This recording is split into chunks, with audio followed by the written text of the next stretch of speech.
नमस्कार, आप देख रहे हैं जनता टीवी और मैं हूं आपके साथ अभिषेक। वक्त हो गया ताबड़तोड़ खबरों का। शुरुआत करते हैं फटाफट अंदाज में।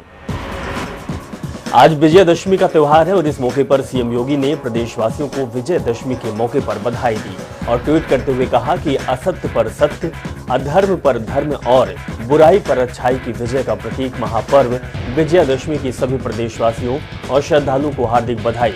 आइए हम सभी अपने अंतस के राम को जागृत करें और समाज में व्याप्त सभी बुराइयों को समाप्त करने के लिए संकल्पित हों। उत्तर प्रदेश के गोरखपुर स्थित नाथ संप्रदाय की विश्व प्रसिद्ध गोरक्ष पीठ से विजयदशमी के मौके पर गोरक्ष पीठाधीश्वर एवं मुख्यमंत्री योगी आदित्यनाथ की भव्य शोभा यात्रा निकलेगी। कड़ी सुरक्षा इंतजाम के बीच शाम 4 बजे निकलने वाली यात्रा की तैयारी जहां पूरी कर ली गई है। सुरक्षा इंतजाम से लेकर साफ सफाई और रूट निर्धारित एक दिन पहले गुरुवार को ही किया जा चुका है। शोभा यात्रा की अगुवाई करते हुए सीएम योगी मर्यादा पुरुषोत्तम भगवान राम का राजतिलक करने भव्य जुलूस लेकर मंदिर से निकलेंगे और गोरक्ष पीठ की परंपरा के अनुसार इस साल भी विजयदशमी के दिन यानी कि आज शाम 4 बजे गोरखनाथ मंदिर से गोरक्ष पीठाधीश्वर की शोभा यात्रा धूमधाम से निकाली जाएगी। पीठाधीश्वर गुरु गोरक्षनाथ का आशीर्वाद लेकर अपने वाहन में सवार होंगे। वहीं तुरही, नगाड़े और बैंड बाजे की धुन के बीच गोरक्ष पीठाधीश्वर की शोभा यात्रा मानसरोवर मंदिर पहुंचेगी। इससे पहले सीएम योगी ने आज सुबह विजयदशमी पर खास पूजा अर्चना भी की है।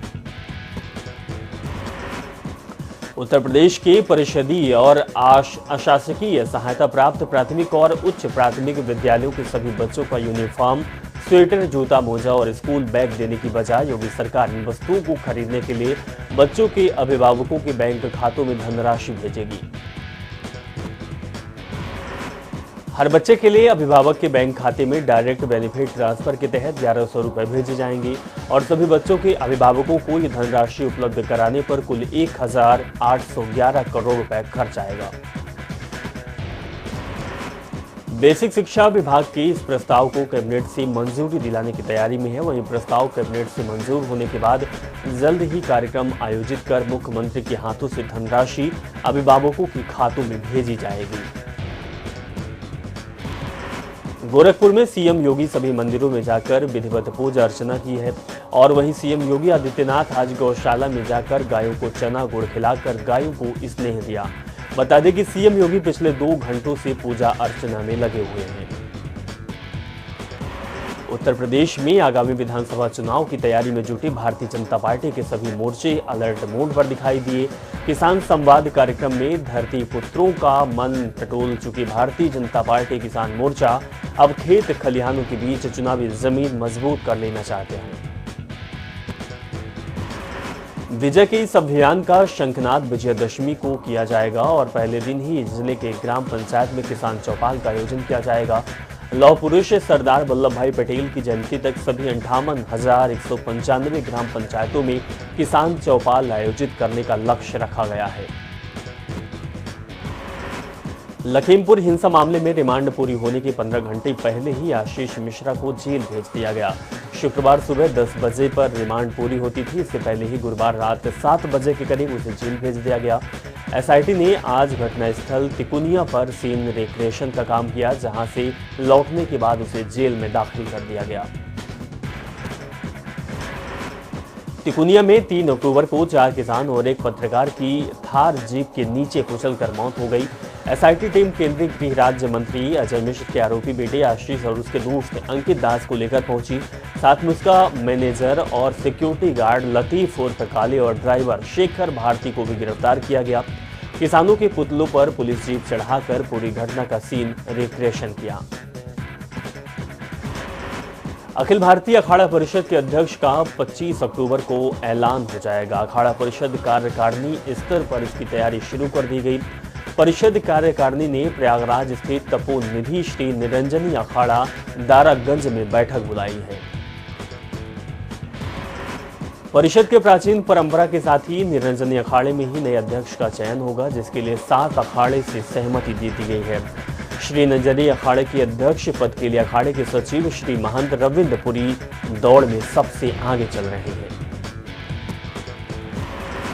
दशहरा पर रावण दहन की तैयारियां जोरों पर हैं। वहीं ग्राउंड पर पंडाल और रावण का पुतला बनाकर तैयार हो रहा है।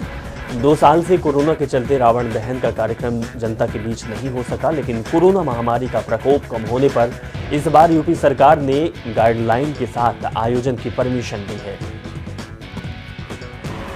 कानपुर के शास्त्री नगर में स्थित सेंट्रल पार्क में 59 वर्ष से सबसे बड़ी रामलीला का आयोजन होता है और साथ ही रावण का दहन भी किया जाता है। वहीं बीते 2 सालों से कोविड नियमों का पालन करते हुए रामलीला का आयोजन करवाया जा रहा है। ऐसे में कमेटी के अध्यक्ष ने बताया कि इस साल भी कोविड प्रोटोकॉल को ध्यान में रखते हुए सभी तैयारी की गई है और रावण की ऊंचाई को भी छोटा किया गया है और मेले का आयोजन भी नहीं कराया जा रहा। बांदा के शहर कोतवाली क्षेत्र में अज्ञात कारणों के चलते युवक ने फांसी लगाकर आत्महत्या कर ली, जिसके बाद सूचना मिलते ही मौके पर पहुंची पुलिस ने शव को कब्जे में लेकर पोस्टमार्टम के लिए भेज दिया और मामले की तफ्तीश में जुट गई। उत्तर प्रदेश में चुनाव के करीब आते ही राजनीतिक दुश्मन एक होने में करीब आ रहे हैं। सुहेलदेव भारतीय समाज पार्टी के राष्ट्रीय अध्यक्ष ओम प्रकाश राजभर ने भाजपा के साथ चुनाव लड़ने को लेकर कई शर्तें रखी हैं, जिन्हें गठबंधन से पहले पूरा कराने का मजबूत आश्वासन बीजेपी से चाहते हैं। 27 अक्टूबर को ओम प्रकाश राजभर पूर्वांचल की पार्टी के स्थापना दिवस के अवसर पर आयोजित एक बड़ी रैली में भागीदारी संकल्प मोर्चा के साथ चुनाव लड़ने का ऐलान करेंगे। बता दें कि ओम प्रकाश राजभर ने कहा है कि बीजेपी अगर हमारे मुद्दों पर साथ आए तो साथ जाने को हम तैयार हैं।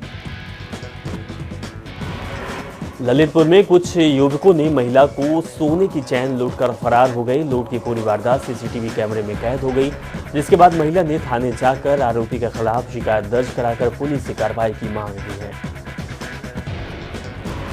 श्रावस्ती के गिलौना थाना क्षेत्र में 28 साल की युवक की संदिग्ध परिस्थितियों में मौत हो गई, जिसके बाद सूचना मिलने पर मौके पर पहुंची पुलिस ने शव को कब्जे में लेकर पोस्टमार्टम के लिए भेज दिया और मामले की छानबीन में जुट गई। बहराइच के थाना राम क्षेत्र में तेंदुए ने आतंक मचा रखा है, जहां 2 दिन पहले वन विभाग ने गांव के बाहर एक पिंजड़ा लगा रखा था, जिसकी खूंखार तेंदुआ कैद हो गया, जिसके बाद इलाके में ग्रामीणों ने राहत की सांस ली है। बरेली के बरादरी थाना क्षेत्र में कुछ दबंगों ने ट्रैवल एजेंसी के दफ्तर में घुसकर जमकर मारपीट और तोड़फोड़ की। पूरी घटना सीसीटीवी में कैद हो गई, जिसके बाद मौके पर पहुंची पुलिस ने 5 लोगों के खिलाफ मारपीट का मुकदमा दर्ज किया है। अयोध्या में फायरिंग मामले पर एसएसपी शैलेश पांडे का बयान सामने आया। एसएसपी ने बताया कि फायरिंग का दुर्गा पूजा से लेना देना नहीं है, पंडाल से दूर घर के बाहर फायरिंग हुई। वहीं पुलिस मौके में पहुंचकर एक हमलावर को पकड़ लिया है और उसके पास से 5 वाहन भी बरामद किए हैं। श्रावस्ती में पराली जलाने को लेकर जारी हुए आदेश में न्याय पंचायत स्तर पर तैनात नोडल और सेक्टर मजिस्ट्रेट ने किसानों से खेतों में पराली न जलाने का अपील की है और कहा है कि पराली जलाने वाले किसानों पर सख्त कार्रवाई की जाएगी और जुर्माना भी वसूला जाएगा। बुलंदशहर के डीवाई कोतवाली क्षेत्र में ई रिक्शा चालक की हत्या कर शव फेंक दिया गया, जिसके बाद सूचना मिलते ही मौके पर पहुंची पुलिस ने शव को कब्जे में लेकर पोस्टमार्टम के लिए भेज दिया और मामले की तफ्तीश में जुट गई। ललितपुर के सदर कोतवाली क्षेत्र में चोरी कांड में समुचित कार्यवाही न होने पर दबंगों ने पीड़ित दुकानदार को बंधक बनाकर जमकर पीटा और मारपीट के बाद दबंगों ने युवक को अधमरी हालत में घर के बाहर फेंककर फरार हो गए, जिसके बाद पीड़ित ने शिकायत दर्ज कराकर पुलिस से कार्रवाई की मांग की है। कौशाम्बी के कोखरा थाना क्षेत्र में घर के बाहर सो रहे 40 साल के शख्स को अज्ञात युवकों ने गला रेत कर हत्या कर दी, जिसके बाद सूचना मिलते ही मौके पर पहुंची पुलिस ने शव को कब्जे में लेकर पोस्टमार्टम के लिए भेज दिया और पूरी तफ्तीश में जुट गई। आगरा के खंदौली थाना क्षेत्र में आबकारी विभाग ने छापेमारी कर भारी मात्रा में नकली शराब बरामद की है और एक महिला को भी पुलिस ने गिरफ्तार की। वहीं एक युवक मौके से फरार हो गया, जिसकी तलाश पुलिस कर रही है। वहीं बता दें कि भारी मात्रा में नकली शराब बरामद की गई है। बिजनौर के कोतवाली शहर क्षेत्र में NH 119 पर 2 बसों की आमने सामने जोरदार टक्कर हो गई, जिसमें दोनों बसों में सवार लगभग 3 दर्जन यात्री घायल हो गए, जिसके बाद सूचना मिलते ही मौके पर पहुंची पुलिस ने सभी घायलों को इलाज के लिए अस्पताल में भर्ती किया। शासन के मुख्य सचिव महोबा पहुंचे, जहां उन्होंने लहचूरा बांध में अर्जुन सहायक परियोजना का निरीक्षण किया और साथ ही अधिकारियों को परियोजना को लेकर बैठक भी की। वहीं जल्द अर्जुन सहायक परियोजना पूरा करने के लिए अधिकारियों को निर्देश भी दिया गया। बांदा के रेलवे स्टेशन दशहरे के पर्व के मद्देनजर डॉग स्क्वाड टीम के साथ रेलवे स्टेशन पर चेकिंग अभियान चलाया गया। इस दौरान अपर पुलिस अधीक्षक के साथ भारी संख्या में लोग भी मौजूद रहे और अभियान से लोग जुड़े। लोगों को संदिग्ध और आपत्तिजनक वस्तुओं पर तत्काल पुलिस को सूचना देने के निर्देश भी दिए गए। शाहजहांपुर के बंडा थाना क्षेत्र में अख्तियारपुर गांव में शहीद सारक सिंह के पार्थिव शरीर का सिंह सम्मान के साथ अंतिम संस्कार किया गया। इस दौरान कैबिनेट मंत्री समेत कई राजनेताओं ने शहीद सारक सिंह को श्रद्धा सुमन अर्पित कर श्रद्धांजलि दी। बहराइच में दशहरा और दुर्गा प्रतिमा विसर्जन के मद्देनजर अपर पुलिस अधीक्षक ने जन सामान्य के साथ मीटिंग कर दुर्गा प्रतिमा विसर्जन रोड का भ्रमण किया। वहीं सकुशल दशहरा और दुर्गा प्रतिमा विसर्जन कराने के लिए अधिकारियों को निर्देश भी दिया गया। आगरा के बरहन थाना क्षेत्र में चोरी और लूट की घटनाओं को अंजाम देने वाले गिरोह का पुलिस ने खुलासा किया है। बता दें कि मुख्य आरोपी होरी लाल और गुड्डू पर कई मुकदमे दर्ज हैं। आरोपियों ने 4 घटनाओं को कबूल की है और वहीं पुलिस ने आरोपियों के पास से तमंचे सहित रिफाइन भी बरामद की है। ललितपुर के सदर कोतवाली क्षेत्र में नाबालिग छात्रा से सामूहिक दुष्कर्म का मामला सामने आया है। बता दें कि इसके बाद सूचना मिलते ही मौके पर पहुंची पुलिस ने 4 आरोपी को गिरफ्तार कर लिया और 21 आरोपी अभी भी फरार चल रहे हैं। महोबा के मुख्य सचिव राजेंद्र तिवारी आज अपने गृह जनपद पहुंचे, जहां उन्होंने अर्जुन सहायता परियोजना का निरीक्षण किया और अधिकारियों के साथ बैठक कर परियोजना को जल्द पूरा किए जाने के निर्देश दिए। साथ ही सिद्धपीठ बड़ी मां चंडिका के भी दर्शन किए। बिजनौर के नजीबाबाद थाना क्षेत्र में युवक की मौत के मामले में युवक के परिजनों ने नजीबाबाद क्षेत्राधिकारी दफ्तर पर हंगामा काटा। परिजनों का आरोप है कि पुलिस ने अभी तक कोई कार्रवाई नहीं की, जिसके बाद क्षेत्राधिकारी ने केस दर्ज कर कार्रवाई का आश्वासन दिया। हमीरपुर पुलिस ने अवैध गांजे के साथ एक युवक को गिरफ्तार कर लिया, जहां पुलिस को 1 किलो 300 ग्राम अवैध गांजा बरामद किया। वहीं पुलिस ने कार्रवाई करते हुए एनडीपीएस की धाराओं के तहत आरोपी को जेल भेज दिया है। लखनऊ के काकोरी थाना क्षेत्र में बाइक और ट्रक की भिड़ंत हो गई, जिससे कि दुर्घटना में बाइक चालक की मौके पर मौत हो गई। वहीं मृतक का नाम अमीश कुमार यादव बताया जा रहा है। हमीरपुर के मौदाहा कोतवाली क्षेत्र में पुलिस के हाथे चढ़े 2 लोगों ने हत्या का जुर्म कैमरे के सामने कबूल कर ली है। आरोपियों ने खेत में ले जाकर धारदार हथियार से युवक की हत्या कर दी और शव को खेत में ही छोड़कर फरार हो गए थे। बरेली के सिरौली थाना क्षेत्र में गाड़ी के गोवंश को बांधकर तस्करी की जा रही थी। वहीं पशु तस्कर के मुताबिक सूचना पर मौके पर पहुंची पुलिस ने तस्करों को घेराबंदी कर शुरू की और इस दौरान तस्कर पुलिस पर फायर झोंक कर खेतों में फरार हो गए। फर्रुखाबाद के मेरापुर थाना क्षेत्र में चुनावी रंजिश के चलते पूर्व प्रधान और उसके परिजनों ने वर्तमान प्रधान पक्ष के 4 लोगों पर फायरिंग और मारपीट कर बेहाल कर दिया, जिसके बाद मौके पर पहुंची पुलिस ने सभी घायलों को उपचार के लिए अस्पताल में भर्ती कराकर मामले की जांच पड़ताल में जुट गई। महोबा के अजनर थाना क्षेत्र में 30 साल के किसानों ने फांसी लगाकर आत्महत्या कर ली, जिसके बाद सूचना मिलते ही मौके पर पहुंची पुलिस ने शव को कब्जे में लेकर पोस्टमार्टम के लिए भेज दिया और मामले की तफ्तीश में जुट गई। महोबा के पचपहरा क्षेत्र में नाली के पानी और कचरा फेंकने को लेकर 2 पक्षों में विवाद के चलते जनपद लाठी डंडे चले, जिसमें लगभग 2 दर्जन लोग घायल हो गए, जिसके बाद सूचना मिलते ही मौके पर पहुंची पुलिस ने सभी घायलों को इलाज के लिए अस्पताल में भर्ती किया। गाजीपुर के करेंडा थाना क्षेत्र में 2 पक्षों के मामूली विवाद में फायरिंग हो गई, जिसमें एक युवक को गोली लगने से मौत हो गई, जिसके बाद सूचना मिलते ही मौके पर पहुंची पुलिस ने युवक को इलाज के अस्पताल में भर्ती कराया, जहां इलाज के दौरान भी उसकी मौत हो गई। कानपुर देहात में हावड़ा रेल रूट के समानांतर बने डेडिकेटेड फ्रंट कॉरिडोर ट्रैक पर मालगाड़ी डिरेल हो गई और कई वैगन पलट गए, जिससे करीब 100 मीटर तक DAFC ट्रैक उखड़ गया और वैगन आपस में भिड़ने के बाद उछलकर नई दिल्ली हावड़ा ट्रैक पर गिरे। इसमें नई दिल्ली हावड़ा अप और डाउन लाइन पर ट्रेनों का संचालन बंद हो गया। हादसा अंबिकापुर स्टेशन के पास बताया जा रहा। कानपुर जा रही मालगाड़ी अंबियापुर रेलवे स्टेशन के पास अचानक पटरी से उतर गई। रफ्तार तेज होने के चलते 100 मीटर के दायरे में ट्रैक उखड़ गया है। मालगाड़ी के चालक ने गाड़ी को रोकने की प्रयास किया तो मालगाड़ी के वैगन की आपस में जोरदार टक्कर हो गई और देखते ही डिरेल हुई रेलगाड़ी से 3 वैगन पास से गुजरी दिल्ली हावड़ा रेलवे लाइन में पटरों पर जा गिरी और 5 वैगन दूसरी ओर तालाबों में जा गिरे। बुलंदशहर के खुर्जा नगर कोतवाली क्षेत्र में 3 दिन पहले मुंबई के रहने वाले कासगंज के ज्वेलर्स से 72 लाख की ठगी की गई। ज्वेलर्स की ड्राइवर की मिलीभगत से ठगों ने घटना को अंजाम दिया। इसके मौके पर पहुंची पुलिस ने 6 आरोपियों को गिरफ्तार कर उनके पास से 66 लाख रुपए बरामद किए हैं।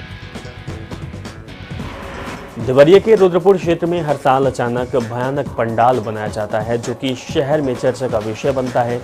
ये पंडाल सामाजिक मुद्दों पर आधारित रहता है और आम जनमानस को मूर्ति के माध्यम से जागरूक करने का प्रयास भी किया जाता है।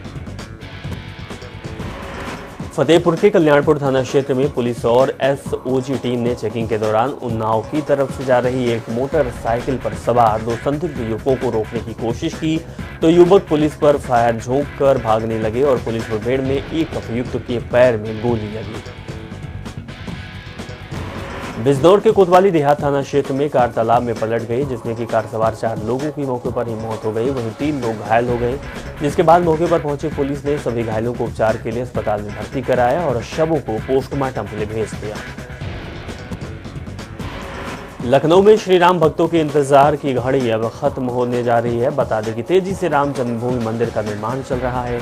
वहीं 2023 तक गर्भगृह में भगवान राम के दर्शन की शुरुआत हो जाएगी और श्री राम भक्त भगवान राम के दर्शन कर पाएंगे। मथुरा के विश्वविख्यात ठाकुर द्वारकाधीश मंदिर के समीप अचानक एक मकान का छज्जा भरभरा कर गिर गया। इस छज्जे के मलबे के नीचे द्वारकाधीश मंदिर दर्शनों के लिए आ रहे श्रद्धालु घायल हो गए, जिसमें 2 श्रद्धालुओं की हालत गंभीर बताई जा रही है। सिद्धार्थनगर के शोहरतगढ़ थाना क्षेत्र में दबंग युवकों का कट्टी और रिवाल्वर लहराने का वीडियो सोशल मीडिया पर वायरल हो रहा है। वायरल वीडियो में प्रशासन की मौजूदगी में बेखौफ रिवाल्वर कट्टी लहराते हुए युवक दिख रहे हैं। बदायूं के अलापुर थाना क्षेत्र में फांसी के फंदे पर झूलता हुआ महिला का शव मिला, जिसके बाद मौके पर पक्ष ने ससुराल वालों पर दहेज के लिए पीट कर हत्या का आरोप लगाया। वहीं सूचना मिलते ही मौके पर पहुंची पुलिस ने शव को कब्जे में लेकर पोस्टमार्टम के लिए भेज दिया। कुशीनगर के पड़रौना कोतवाली क्षेत्र में अनियंत्रित होकर सवारियों से भरा ऑटो पलट गया, जिसमें कि 6 सवारियों को गंभीर चोटें आई हैं। जिसके बाद सूचना मिलते ही मौके पर पहुंची पुलिस ने सभी घायलों को उपचार के लिए अस्पताल में भर्ती किया है। अमरोहा के बजीदपुर क्षेत्र में डेंगू का कहर थमने का नाम नहीं ले रहा। बीते 4 दिन में डेंगू के 67 मरीज सामने आए, जिसके बाद डेंगू मरीजों की संख्या 178 पहुंच गई है, तो वहीं 6 मरीजों की अब तक डेंगू से जान जा चुकी है। मथुरा के चिकसानत क्षेत्र में यमुना घाट पर माता रानी की मूर्ति विसर्जन करने आए 4 श्रद्धालु यमुना में डूब गए। 3 ग्रामीणों ने बचा लिया, जबकि एक युवक को देर रात तक कुछ पता नहीं चल सका है, जिसकी तलाश गोताखोरों द्वारा अभी भी की जा रही है। देहरादून के जहां कोविड के बाद अब डेंगू के मामले सामने आ रहे हैं, वहीं देहरादून में अब तक 61 डेंगू के मामले सामने आ चुके हैं। हालांकि कई लोग ठीक हो चुके हैं और घर भी जा चुके हैं। वहीं देहरादून के सीएमओ ने कहा कि नगर निगम और मलेरिया अधिकारी क्षेत्र में लगातार फोकिंग कर रहे हैं। विश्व प्रसिद्ध बद्रीनाथ धाम के कपाट बंद होने की तिथि आज यानी कि विजयादशमी के दिन विधि विधान पंचांग गणना के पश्चात तय की जाएगी। उत्तराखंड 4 धाम देवस्थानम प्रबंधन बोर्ड की मीडिया प्रभारी डॉक्टर हरीश गौड़ ने बताया कि शीतकाल हेतु श्री बद्रीनाथ धाम के कपाट बंद होने की तिथि प्रत्येक यात्रा वर्ष विजयादशमी के दिन तय की जाती है। कपाट बंद होने की तिथि विजयादशमी को श्री बद्रीनाथ धाम के कपाट बंद होने की तिथि की घोषणा के अलावा पंच पूजाओं का भी कार्यक्रम होता है और श्री उद्धव जी और कुबेर जी के पंडुकेश्वर आगमन तथा आदि गुरु शंकराचार्य जी की गद्दी में श्री नृसिंह मंदिर जोशीमठ आने का कार्यक्रम भी घोषित होगा। इसके साथ ही आगामी यात्राकाल 2022 के लिए हक हकूकधारियों को पगड़ी भेंट की जाएगी। आगामी विधानसभा चुनाव को लेकर भाजपा कांग्रेस के बीच जहां जोड़ तोड़ की सियासत की जुबानी जंग चरम पर है, वहीं आम आदमी पार्टी चुनावी रणनीति में दोनों दलों को पीछे छोड़ने में जुटी हुई है। 30 नवंबर तक आप यानी कि आम आदमी पार्टी सभी 70 सीटों पर उम्मीदवारों का ऐलान कर देगी। आप पहले ही कर्नल अजय कोठियाल को मुख्यमंत्री पद का चेहरा घोषित कर चुकी है और आम आदमी पार्टी के प्रदेश प्रभारी दिनेश मोहनिया ने आम आदमी पार्टी के उम्मीदवारों को लेकर ऐलान किया है।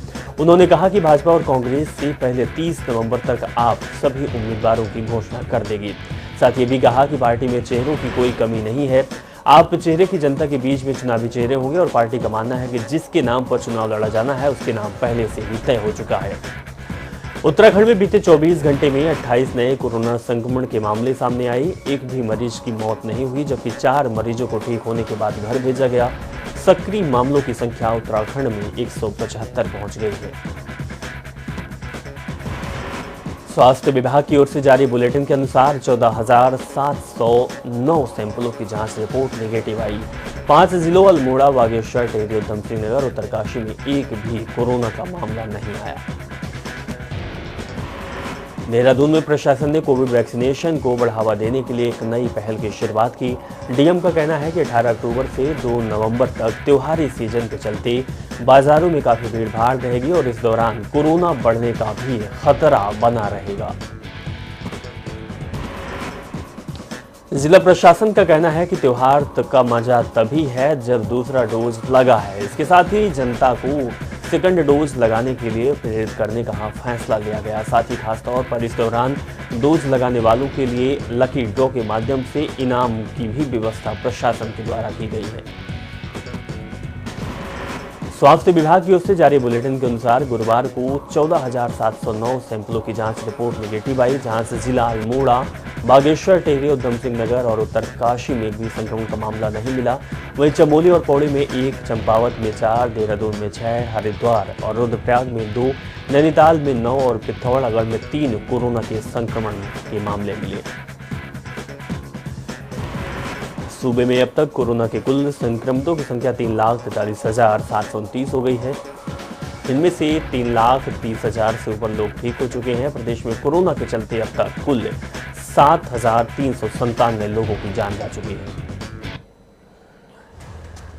इस बीच एक बड़ी खबर आ रही है। 5 नवंबर को प्रधानमंत्री मोदी का केदारनाथ दौरा है। बड़ी खबर आपको दिखा रहे हैं। देवभूमि से 5 नवंबर को प्रधानमंत्री मोदी केदारनाथ जाएंगे और पुनर्निर्माण कार्यों का जायजा भी पीएम मोदी लेंगे।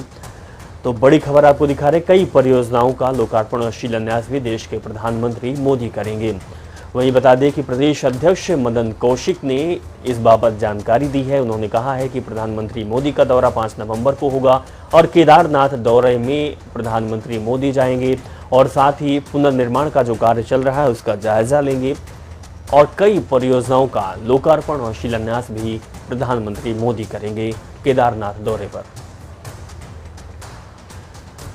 तो इस बड़ी खबर के साथ फिलहाल इस बुलेटिन में बस इतना ही। आप देखते रहे जनता टीवी। नमस्कार।